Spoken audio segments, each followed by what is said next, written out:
is it just like you're in your family life and you're not really, maybe it's if you're not on the road, if you're not making a record, you're away from the music? I mean, that's a deeper, longer conversation. I think it's not an easy answer, but one of the many answers I'd give you is that with the decades come different chapters in your life, so you're in a different place. When the opportunities to see it like fall in my lap and hear it and listen to it and follow it were shutting down, I was also focused on other stuff. One of which, in this last decade plus had been my health. So I really was, distracted by a lot of that. Was it your vocal? My vocal cords, my vocal cord. Right. Bad times, I don't want to have bad. We want to build the biggest rock media company in the world. We've found that live music and rock and roll and guitar music remains extremely important in the world, and it doesn't get the love it deserves, I think, in media-wise.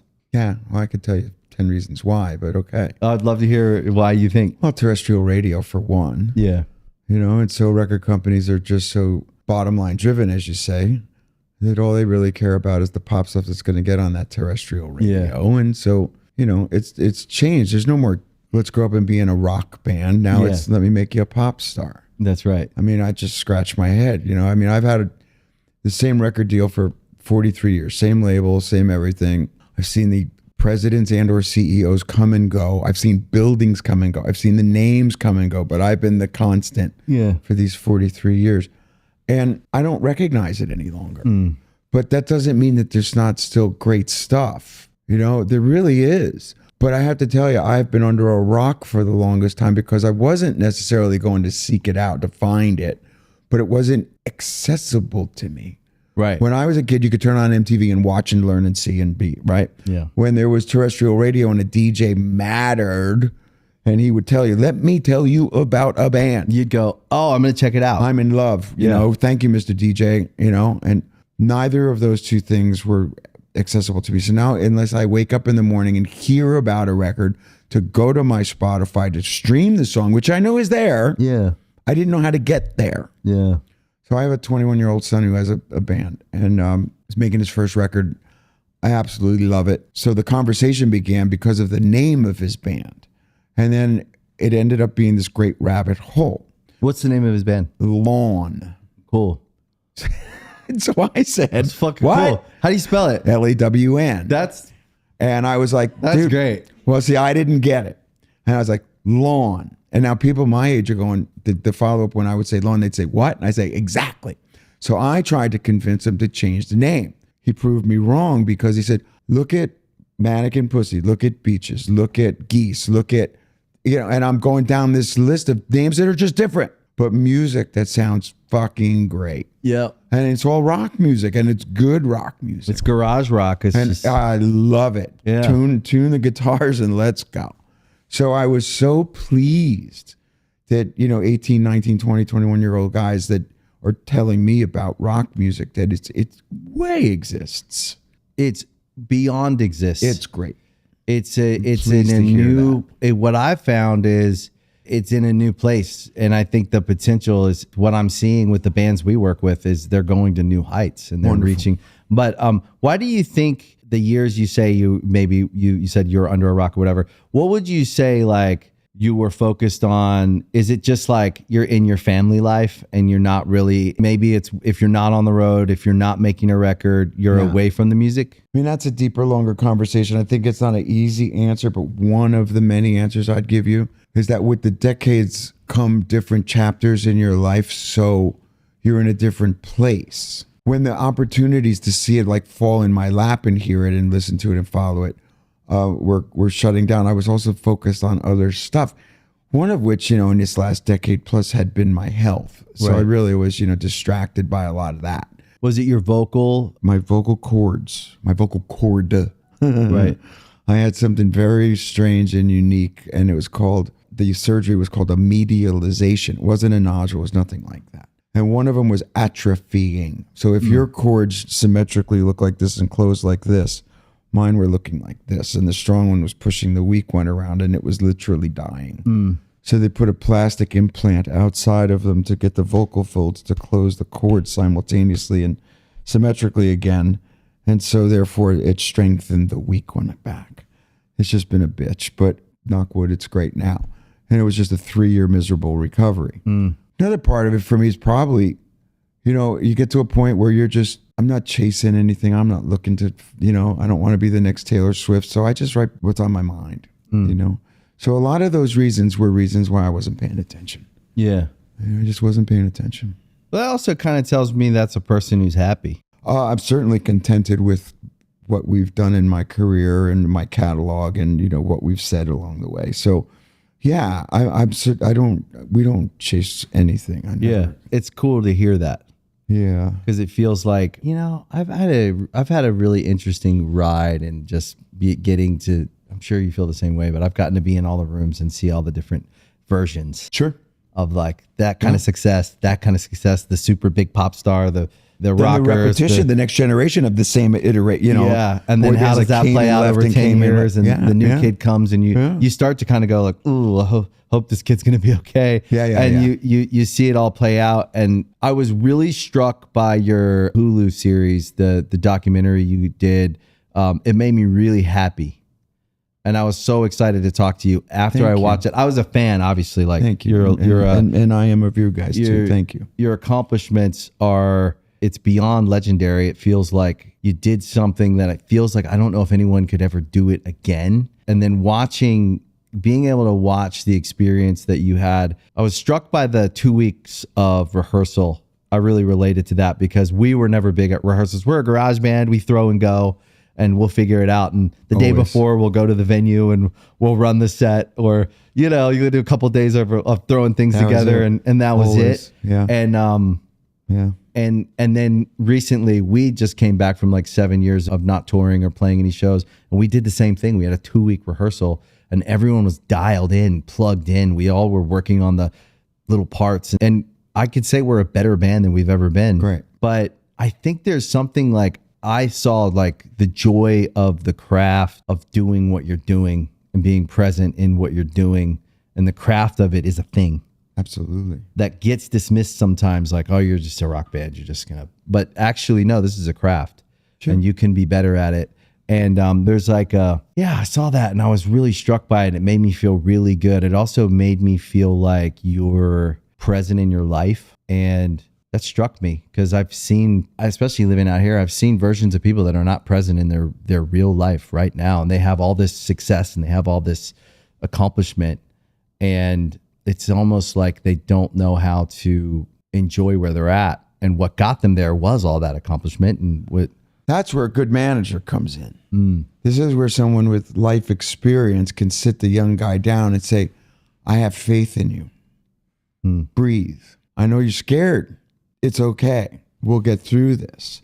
A lot of times in our career, when you looked to that authoritative figure to be some kind of at least big brother, if not a father figure, either they were too young and inexperienced themselves, or selfishly they were just looking for the bottom line commission, right? Yeah. So they would allow you to burn out. In retrospect, I'd like to think they just weren't smart enough at the time. Yeah. And we were all young and dumb and, chasing something. But I think if I were that manager now, I would sit the young guy down and say, let me tell you from the ghost of Christmas future, what's about to happen to you. Yeah. And I'd love you to enjoy this time with the hope that you'll get back here again. You may not, because, now it's up to the kid to write it again. But I have faith that you can and will. So let's go home. Let's go to sleep for a while, and not a lot of guys in our generation were getting that kind of love. Right. Maybe they are now because I think people by and large are much more self-aware. Now, granted, there's as much anxiety as there is self-awareness, but if you're aware of the two things, maybe somebody can stroke your hair and just go, breathe, brother. It's going to be okay. Yeah. Because it's so easy to go through this moment in time and ultimately blow it because you burn out. You're either resentful or you can't do it again, or the pressure of it gets to you, or the excesses get to you, whatever the reason is, right? So, as the ghost of Christmas future, that's what I would tell the young kid now, given that chance. It is wisdom. It's wisdom that you can only earn with time by going through it all. Yeah. Which I feel the lucky ones of us that got to get all the way full circle. I was just home in Maryland a week or two ago, and it felt full circle because I ran away from that place for so long, and I went back and I was happy to just be there. I didn't need anything. I just wanted to sit there and look at the bay. Yeah. And it's full circle. I'm 46. I got teenagers and married. I found myself in this place where I am doing things. It's why I related to the documentary, because it feels like you're, and you say it in the documentary, you're doing things. It's not for the money. It's not to get bigger. It's not, you've done all the things you could ever desire to do, but now it's different. Now you show up because you want to be there and you want to have this experience and you want to be with these guys. There's an awareness to it. And some people never get to have that. That's true. And I felt that way when I was home. I felt present in the moment, and like it was this full circle arrival back to where I started. Good. And realizing like, oh, this was always here. Well, maybe we weren't old enough to appreciate it at the time. We could have looked at that guy that was 20, 30 years older than us and thought, oh, he's old, he's tired, he's this, he's that. We're like, it would have been easy to be critical when you're a younger guy, right? Because you're chasing a different wavelength. You're chasing something different than that guy that's sitting there with the wisdom now. So, you know, if with good health, I can go out, you know, with that wisdom now, I'm going to feel like fucking Yoda. Yeah. I feel like you kind of are though. You have I felt it in the documentary. I felt wisdom. I felt like there was a presence that a lot of men or people, I'll say, you're about 15 years ahead of me. I look at you and Bruce Springsteen. I always have held you guys up because across your career, it's always felt like you've been just true to yourself. Thank you, Joel. And that's hard to get to. In this business, it's scary and you can get talked into all kinds of things. And I always felt like you and Bruce Springsteen were two guys that I wanted to grow up to be. Oh, thank you. You know, a guy who still talks to his kids, who knows his kids, a guy who could still walk in a room and he's not the only one in the room. Yeah. You know, it's hard to get there sometimes when you've had so much success. It could overwhelm you if you carry all that accomplishment around. If you choose that. Right. You know, it's what I do. It's not who I am. Right. Yeah. You know what I mean? It's just not who I am. It's just what I do, and I happen to enjoy it, and I'm good at it. But it's not who I am. And a lot of that was staying home. Yeah. When I had houses out here, and you were younger, and I remember being around the Hollywood kind of atmosphere where people would look at you like this because they were looking over your head to see who was more famous in the room or how much could they get out of the situation. And I went, ooh, this is not a place where, you know, you're going to lay down some deeper roots. Now that, for me, that was just my experience. So, you know, my wife and I said, we're not staying here. We sold that house and got out of here. It was a good decision. I think it was a good decision. We moved out of the city. For me. Yeah, we had to move about an hour away to find that peace and quiet. And it allows us to decide when we come in and get into the madness. That's the difference between New Jersey and Manhattan. It's only an hour away. Yeah, exactly. But I relate to the New Jersey thing because Maryland's not that far away. We all have a cousin in New Jersey. A cool New Jersey cousin. You know? But I felt it in the documentary, and I feel it in the record. I got to listen to the new record. Yeah, good. It's great. Thank you. I'm really proud good. Of it. Well, that was the reason. You know, we did the doc. It was very honest. I didn't realize Gotham was going to find that the surgery was of interest. And of course, you know, that ended up being a big threat. And we're making this record that I'm very excited about, anticipating that I could go out on the road. 40th anniversary, let's go have some fun. It was too much work. I wasn't ready. So now you got to pull the plug. And as you know, in this new world order and the model, you don't get to put out a second single. It is dead. Yeah. You just took a gun to the temple of the record and blew it off. The record company, everybody's like, shut off the tap. Yeah. If you can't do late night TV and you can't sell a ticket, the record's over. My heart was broken because we were very proud of the record. Yeah. So that's when I thought, in this day and age of features, if I considered it with a little help from my friends, and reached out to young, old, boy, girl, country, rock, international, let me call some friends and see if they would help me. And this way I could keep the record alive, write a new song, and re-release it, granted that I could go. And then I think it made a really good record even better. Yeah. You know, because people just interpreted it and made it even better. And it made the vocals better.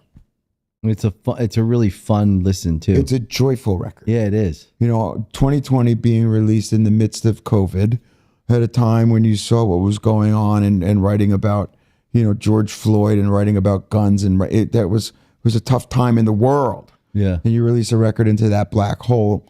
I love the record. I'm proud of it artistically, but of course I couldn't promote as 2020. And This House Is Not for Sale was a statement record because, in light of Richie leaving, now I'm writing our first record without him at all. And you have to make that statement. So that was like let's get this one done kind of record. So this one, I finally come around to Joy to only find, the surgery's not ready yet. So that sort of sucked, but in God's hands. It kind of became what it was supposed to become. Perhaps. Yeah. Had you ever dealt with that kind of the vocal challenge yes, no. When you're that young, I was beat up and on steroid shots like every other singer out on the road, Yeah. Getting jacked up and you're sounding like poop, but you're too young to know any better and you're taking another shot and another pill. So yes, and then I started to train the singing and I took a lot of lessons. And then I was really, really good for a long time. You know what I mean? Physically good. Yeah. So I could go out, and then it just started to go south after 2013, the last, thing that we had to do without Richie. And then I was like, this just isn't right. And then I didn't know why. In truth, I could jokingly say, but it is true about me. Only thing that's ever been up my nose is my finger. So I was like, well, how could this go to shit? Yeah. Why? And finally found this surgeon in Philadelphia who explained it all to me. And he says, but I know how to fix it. He says, I guarantee you nothing. This is what we'll do. Work hard. You can't be any worse than you feel right now. Do this. And so I did it. I drove myself to the hospital. Not even exaggerating. I drove myself. And I didn't know it was going to be a 3-year recovery. I may have chickened out if I knew it was a 3-year recovery. I may have just walked away. Yeah. But it just kept getting incrementally a little better at a time to the point now where it just, thank God, it works every day. I can hit the high notes in prayer every day. Yeah. And it just makes you feel like, okay, the work is worth it. So we can say, let's go out. I was thinking about how would I feel if I couldn't sing. And I never had to think about that. Right. When I lost my voice, I'll take a prednisone pill. Exactly. And in 6 hours, I'm good. Sure. That's actually what I do. Even if I have like a cold or a flu or anything. It's the go-to for us neurotic it's singers, amazing. sons of bitches. I'm like, if I'm even thinking I'm going to lose my voice, I'll take it. But I've never I've never had to face the actual reality that I can't sing. Yeah. And I just thought about for the first time when I watched, like, go back to the documentary because I really enjoyed, I feel like you were really, you let everyone in.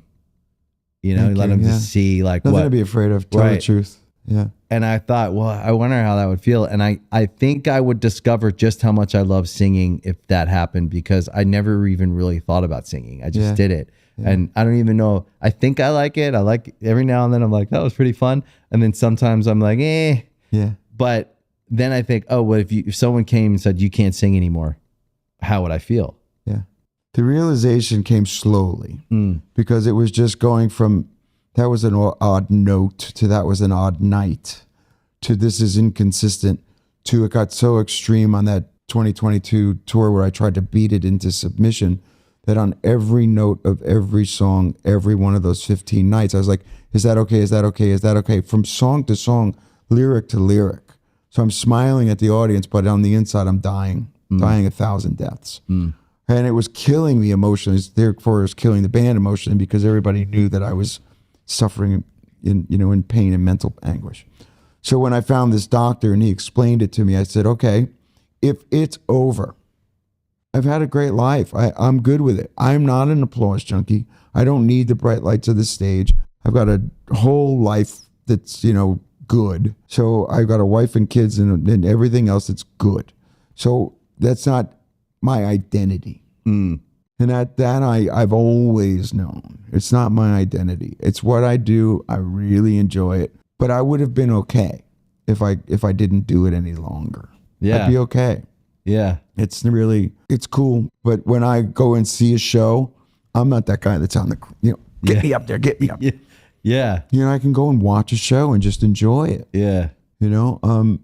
So that's okay for me. I would really like to go on the road this time because I want to look around at the band. I want to be there with them. Yeah. I want to shine that light on the crowd just to be in the reflection of the light. That's where I'm at. I just want to see that audience that I get to look at them, not that they get to look at me. I just want to see that. that light, that reflection of that. That's why I want to do it now. I feel very connected to that idea. I've said that to my wife before. I said, I don't crave getting back on stage. I respect the opportunities when they come. And the older I get, the more I respect that. I didn't know if we'd still be doing this. I don't know what I thought. But going out and playing, we did like 12 shows this year. And they were the best 12 shows of our career. Right. And I think it's something like we respect, one, that we're still able to do this. The shows have gotten bigger than they've ever been, which is a weird experience to kind of have. But also, I think there is something about not needing. Right.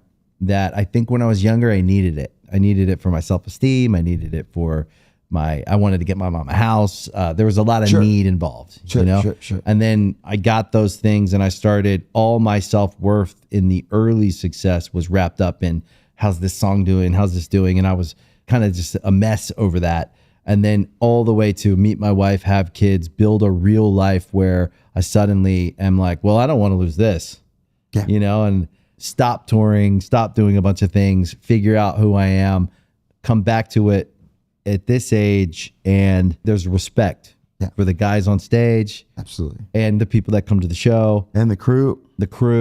And I think it's perspective, but it's something that I felt about you. And sitting with you, I feel it even more. And so it's nice to experience because I think you can get, we've seen it. I think people can get lost in this thing. And it's easy in your 20s and 30s. You don't know anything else. Yeah. That's really the bottom line. What else did you know before then? What was it, Scooby-Doo and lunch? Yeah. You know what I mean? What did you know in your teenage years that were so important? You were learning how to play your instrument. So there wasn't all that much yet. Everything I've come to realize, your 20s are much different than 30, which is different than 40, 50, and then 60. I mean, it's like light years away. But I wasn't ready to listen to a 60-year-old when I was 20, 30, and 40. I just wasn't ready for it. Even a 60-year-old me, I wouldn't have listened to. Who on the record would you say maybe like kind of surprised you? Well, I wasn't familiar with Lainey Wilson before Music Cares in early 2024. She's a new artist as far as I was concerned. She's ridiculously talented. I love Lainey Wilson. Oh my God, she's unbelievable. I'm like a huge fan. Yeah. Avril came in and knocked it out of the park. She was stronger than ever. Yeah. And I didn't know what she was going to deliver, but she was really into doing it. Yeah. And she killed it. And then I didn't know War and Treaty before early 24 either. And I heard them do a cover of I'll Be There For You. And I was like, oh, I get who they would be as singers. Yeah. But they took the People's House and took it to a whole nother level. Yeah. So just off the top of my head, those three people come to mind. But no one disappointed me on the duets kind of thing. They all took it to another level. But those three jump out at me. I love Lainey Wilson. She's been on the show. I'm a huge fan of hers. Me too. I'll give you a great anecdotal story. So I see her doing Music Cares with us for me. And she sings a song called Born to Follow. And I go, wow, that was awesome. And she did a good job. And then it's that Grammy weekend out there. Yeah. So then, you're going to go to any party and the artists are going to be singing somewhere else. And then somebody, and I don't even know who it was, drops out of Clive's party singing the Barbie song, I'm Just Ken. Yeah. And they thrust it at her and they go, sing this before you go out and sing with Jelly Roll. And she's like, yeah, sure. Now, first of all, that took big balls. And I loved her for doing that. Then she comes out and nails it and makes it her own. And now that's the second time I see her in the week. And then she comes out with Jelly and does that. Then I get to know her a little bit. And we hung out one afternoon and it ends up we sat down and wrote a song because we were both bragging up Jelly Roll. She goes, I'd fight somebody for him. I was like, well, there's a song title. Let's sit down and write a song together. And I just fell in love with her because to me, she's also a guy's gal. Yeah. Not only is she beautiful and talented, but she can hang all day long. Yeah. I feel the same way. Yeah. I love her. I am a huge fan of her. I love Jelly Roll too. Oh my God. I can't say enough about him. He's an inspiration. Yeah. What he's done physically is one thing and that's okay. Wonderful. God bless him for it.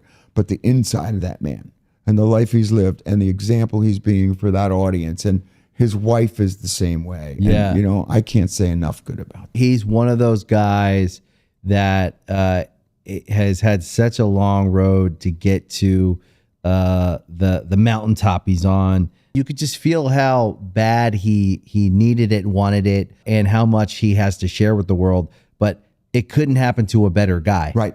That's how I feel as one of those guys. It just couldn't happen to a better guy. Right. He was late getting to the starting gate, really. Yeah. But when he got there, all that life experience came with him. So he had something to say. Yeah. You know, and then really early on, I realized how smart he was and how worldly he was. Not just the troubled side, but the music business side. And then his voice, you know, he felt the emotion. You know, he knew what he was going to sing about. So every aspect of him, too, I just really admire. Yeah, and I think it's a good version of, I think you're the same way. You see people who are comfortable in their own skin, where they're at. And that works with everyone. Jelly Roll goes with everyone because he's Jelly Roll. If he was an imposter and it was hard for him to sustain whatever it is he's doing, I think it wouldn't come across. At this stage, I've heard him on a bunch of different duets, and I always like it.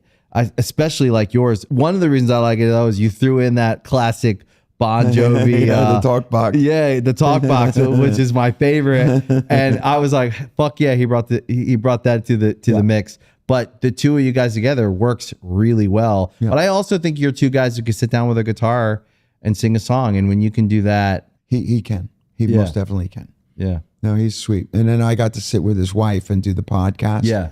Bunny's badass. Yeah, she is. She's awesome. She's strong. She came to my house and we sat for hours. I loved her. Oh, she came to your house? Yeah, she did. That's cool. Yeah, she wanted to come to Jersey. That's dope. New Jersey. Yeah. I love New Jersey. It's fun. It's cool. What about your kids? You have one son in a band. Yeah. You have another son who more like modeling, acting, things like that. Yeah. Really good looking guys. Yeah. Yeah. Well, so Romeo's the youngest. Romeo is the youngest. He's at the University of Miami. Is he the baby of the family? Yes, he is. Okay, cool. He's a senior at the University of Miami, so he lives with the band on campus. They're all in the Frost Music program. Amazing. And he's a singer-songwriter, and so he's the singer in the band and the lyricist and all. So that blows my mind. I love it because one of the four found music. Yeah. I'm good with that. Jake is his next older brother. He's an aspiring actor. He's just got a movie with Maud Apatow directed, Judd's daughter, that Jake is in, and he's producing films with his wife, who's Millie Bobby Brown, my daughter-in-law.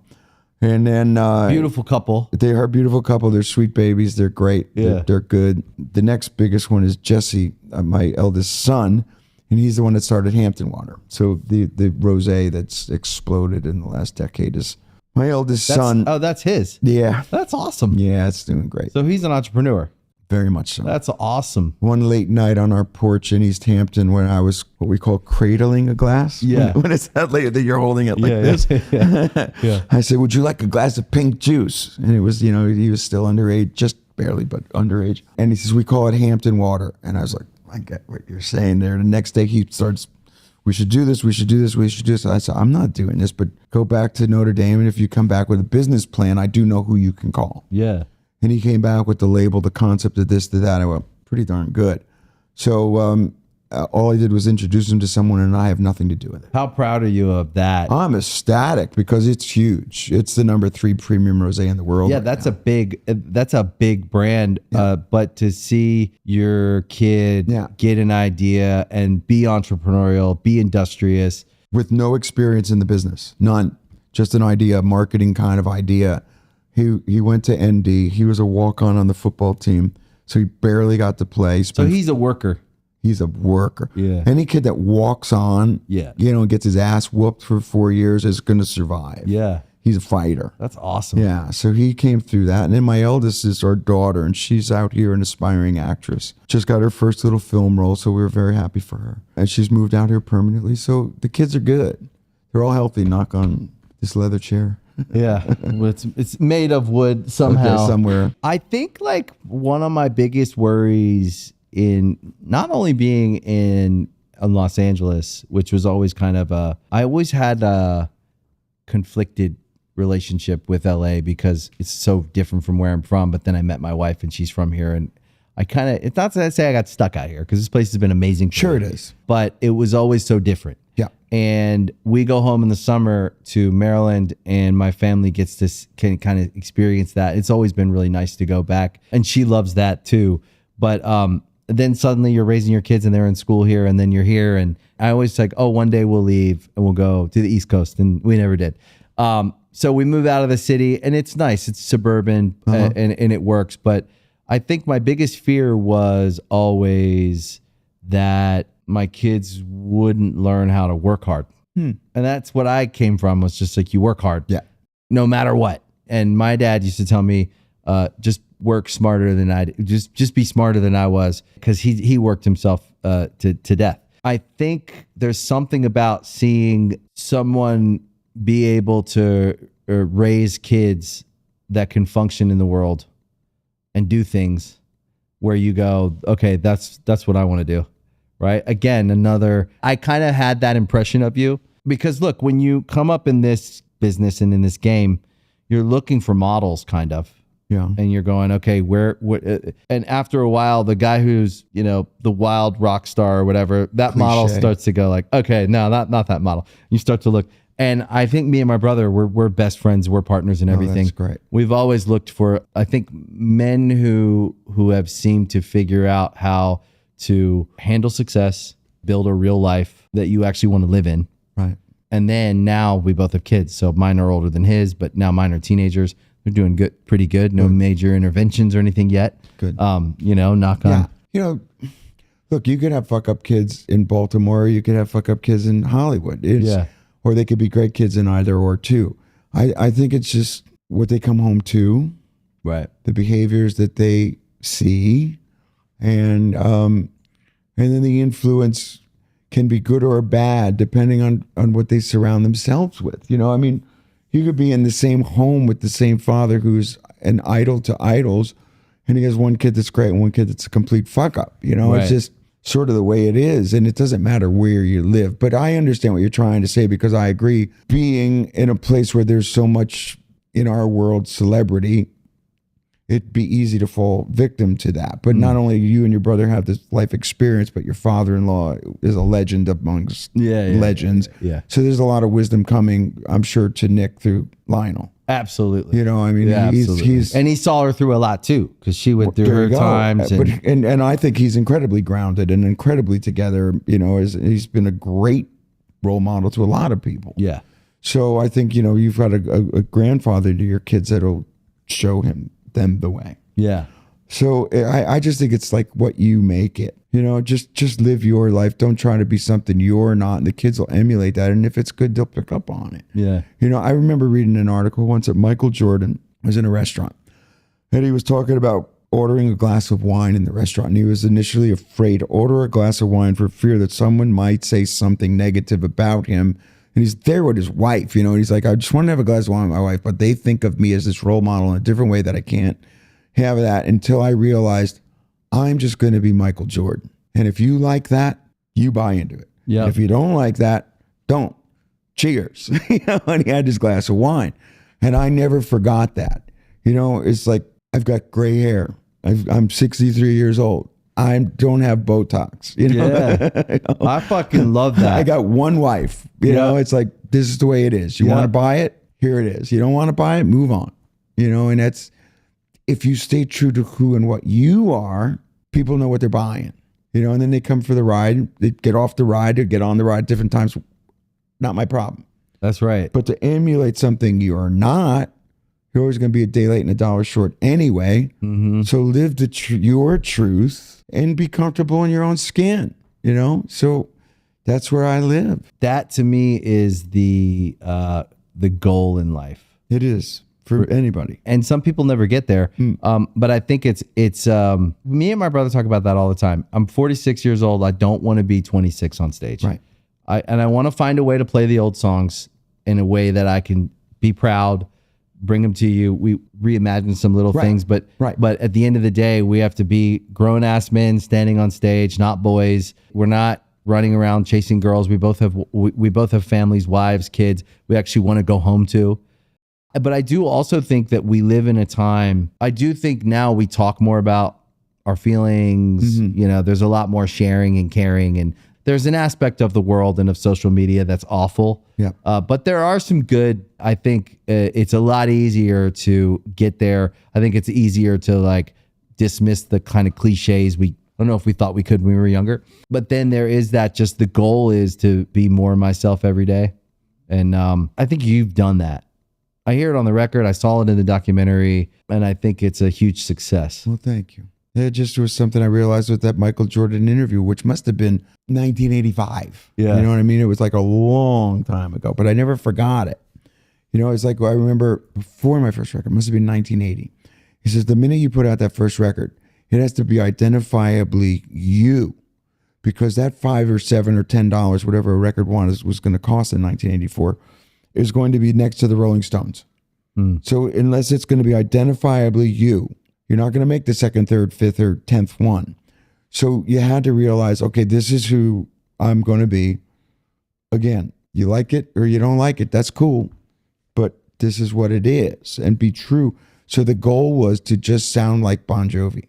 Yeah. That was the ultimate goal. You could have your influences, but become you in order to, have longevity. And so all of that was a part of it. Very conscious. Even as a young boy, I was very aware of that. So it always felt that way to you. I really did. I tell stories now because I can look back. Being from Jersey, Bruce was Bruce. In our sphere, there were 10 members of the Asbury Jukes. There were 7 members of the E Street Band. They were all 12 and 13 years older than me, the way I'm that much older than you guys. So you feel like you're the same age, but on the other hand, they've lived another decade, right? Right. So these guys had been making records. Right. I'm just out of high school. So you would look to that. Initially, you would emulate that. But even as a young kid, I went, don't emulate that. Right. That's career suicide. They're them. Unless you become you, it don't matter. You might be there for a nanosecond. You might have a record or two on their coattails. How many guys tried to imitate Kurt Cobain? Yeah. They had a minute. Yep. There was Kurt Cobain, and Pearl Jam, and a couple of the A-listers, and then 5 C-listers that are no longer doing it. Right? Forgotten. Yeah. Yeah. And the same in our genre or any other thing.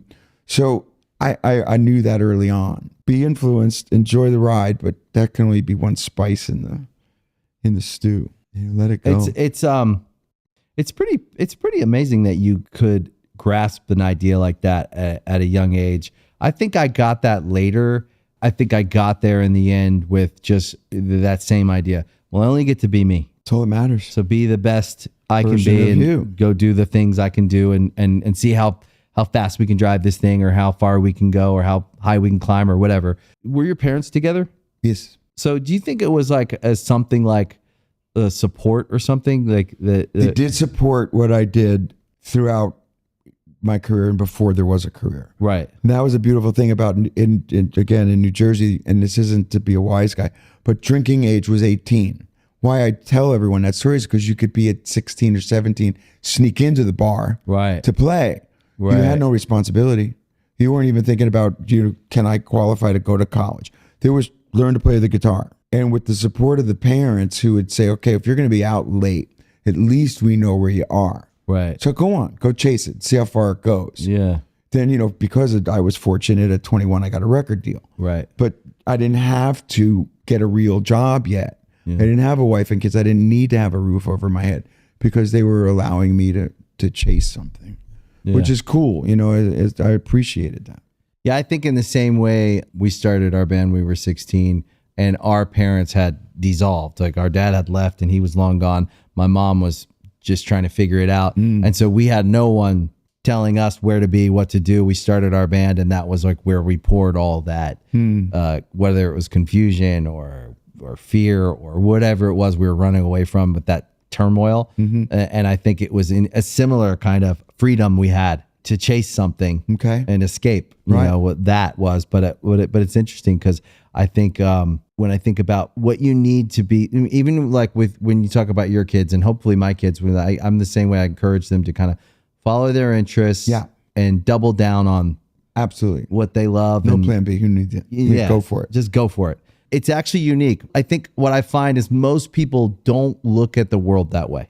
I agree. They need a plan. They need to feel safe. Or their parents are telling them, I'll give you 6 months. Right. Yeah, the clock's ticking. Chase the dream for 6 months. Yeah. Fuck. It's too much pressure. And you're seeing kind of that same attitude with it playing out in your kids' lives because they're going after things they like. And I see it with my kids too because they both are very focused on the things they care about and nothing else. So good. We're trying to, That's cool. The grades are not happening, but they're really good at that, And so you're like, I'd like to give them a little more wisdom and say please do better in school because you'll be a better writer or Right. you'll be a better managing your finances someday. it's a practice. It's a commitment. right. Show me commitment. Plug in. I get it. School sucks. It's boring, but let me just give you a little wisdom. It's okay. yeah. I was a shit student. I don't know. I imagine you guys were too. It's terrible. Terrible. I was lucky I graduated. Yeah, lucky. But is a big good word. picture, I wish I'd done better. Yeah. Because I would have just been that much smarter. Well, that's wisdom. If I could go back and do it again, I would do better I'd do better. because I learned how to take some pride in everything I do, even the things I don't like to do. If it's like, even just like working out became a thing just more recently for me where I'm like, no, I get up every day and I go and I take pride in the practice of committing to something, doing it. And I was never really like that guy. And now I have become that guy and I like it. But yeah, it's a practice. Everything is. You're not going to get, you don't wake up and just play the guitar. You practice the Hours. guitar, singing and same way. It's just, you had to. How long did it take you to learn the guitar? Learning it every day. I still play simple cowboy chords, but those 4 chords seem to work for me. So, Yeah, they do. You know what I mean? It's like I'm not anyone's master guitar player, but I learned to play as a young kid, and I could hold my own. Yeah. And write a song. It's good for me. Yeah. I play well enough to record on our records, and that's all I need. Yeah. I'm not going to be anyone's session guy. Yeah. But there's something about the feel. Yeah, That's it's your different. sound. It's your Yeah. band. Yeah, Yeah. It's special. it's who any artist is. Yeah. Yeah. When does the tour start? Who the fuck knows? The truth is yeah, let's talk about touring. It's been a long time since I've been behind a microphone. I would like to. We've done 2 little things. One for like kind of the fan club. Yeah. We went down to Nashville where we spent a lot of time and went to a club and in an official capacity, and I played for a couple hours and it felt great. And then last week we did something in Florida on a soundstage to record for like the announcement. Yeah. And again, a good hour or so, and it felt great. So I'd like to do it. And so we're going to announce a very short kind of put our toe back in the water. Right. So we're going to play New York, and we're probably going to play Chicago, and then London and Dublin, and I think like in Edinburgh. And maybe that's it for 26. Okay. And with joy in our hearts and good health, it would be a much bigger tour in 27. I mean, that's how I'm laying it out right now. Because, it's not only my health at this point, but it's everybody's. Right. And so, but that's the intention, is to announce this kind of a residency at the Garden and do a lot of nights. That's cool. Yeah. That's really cool. And the same in Chicago. It's kind of cool though. I think that the modern touring, the modern touring is something like whatever the fuck you want. And so if you want to like post up in New York for 20 dates, everyone can fly there, and it's special because everyone can't. So when you get to, if you're one of the lucky people that get to come and be at one of those sold out shows and experience it, it actually makes it feel more limited edition. For 2026, that is the plan. That's cool. I've been a couple of Wembley stadiums and Croke Park just to say hi. Remember me? We can do this. Yeah. And with 27 on the horizon, but I feel very confident vocally, and so as long as everybody else is raring to go, I think that's the way we're going to announce it. Just a limited kind of run next summer. That's awesome. Yeah, it'll be good. I was playing with, I really admired this from afar, but the Metallica tour, you play 2 nights a week, but it's completely different shows. Yeah. And I was like, ooh, man, I've got 18 albums worth of stuff. I could do completely different shows. Yeah. How do you even write a set list? Well, I figure I get 25% of the set list is for me. Right. And 75% has to be for we. Right. Because, you can't not play It's My Life and Living on a Prayer and Wanted. And, Yeah. You have to. And I have no issue with that. I'm blessed every night to be able to play them. But then you want to play the new stuff, you know, and you want to play that album track, and you want to maybe even play that cover. Yeah. So I have to have those liberties. Yeah. But in this health period, as I sit in my room, I sing to my kind of vocal teacher on the other side, my guitar, in ears, full stadium show with no vocals. So I'm doing 2 hours a day for him 4 days a week. And then I start drawing up set lists to see how it flows. And now I've got 2 concurrent set lists. And I go, there's enough hits in both of them because I really admired what the Metallica guys were doing. Yeah. I said, this could be fun. I don't know if I'll get there or not. But the idea that, we've had enough hit ballads. I've had enough, the rock song. And so I could do that. So we'll see where it leads us. We have rehearsals starting on Sunday again. How long are rehearsals? We're the band. Just no, this is just a couple days. Okay. What I try to do now is I sing 4 days a week with me and the vocal coach, and it's 2 hours a day. And then once a month I bring the band in for a week and we do 3. Yeah. Day on, day off, day on, day off, day on. Like it's a week on the road. And the 2 hours with the vocal coach is kind of like being in the gym and just like strengthening every day. It's past, thank God, the point of that vowel doesn't work because you've had to learn how to re-sing a vowel. I don't think that we even critique anything anymore. I think it's like everything is at that 98, 99% daily. And I'm hitting the high notes on every song. So now it's stamina. Yeah. Now it's just literally, I got to get it up to 220 and I got to be able to hit the high notes for 220 4 days a week. Yeah. And that's when I'll be ready to go. I'm glad you're doing it. Me too. It's fucking awesome. There's I don't want to go on the stage and go, oh, here comes the high note. I lived that. Yeah. I never want to know that again. I just want to just let it flow. Let it go. Yeah. I just think it's really important. This music and rock and roll is where I see music today. I think we're in this like interesting moment because everyone's going back to live. They want to experience a real band. Yeah. They want to experience what that means to someone who wrote a song in a garage, or they wrote a song and the band goes out and they play it. Like, I do think we've had about a decade and a half of this kind of algorithmic in the box music that was interesting at first. And then our ears start getting tired because it's just a frequency. And especially in the pop world where the girls sound like the other girls and then the guys started to sound like the other guys. There was no differential. I didn't want to grow up and be any of them because you just go, they all sound the same. But, I went out of my way to go see Oasis because it was some loud honking guitars. Yeah. And a stadium full of people again. And I was like, oh. Did you enjoy it? I did enjoy it. I did too. And they sounded great. Yeah. And just to see a rock band that with some honking guitars and no loops and no tape and no nothing. I was like, wasn't it interesting just when to smell it. That show, I watched that show and it was so interesting because in 2025, after being inundated for the last 10 years with all this stuff, I'm here for it too. I'm trying to get on board and this is what the kids are doing here. And then you see Oasis come in after so long, which I thought was perfect. I didn't mind the time away. And it's like they were transported from the 90s to the stage that night. And you felt alive in that room. An 8-inch drum riser. Yeah. The amps on the sides of the drummer that looked like you were back in the bar. Yeah. I was saying, and I don't mean this at all, it's just like, he didn't have to change his clothes. Why? Because he didn't even sweat. He stands at the microphone just confidently cool. And just doesn't sings. have to pretend. There's no dancers. There's no background singers. There's no nothing. He's just got his thing and he's singing great. And a bunch of the songs. And it was a beautiful thing to see. I loved it. It reminded me of just a European outdoor stage. There wasn't any bells and whistles to it. It was very straightforward. It's exactly why I'm glad you're playing shows.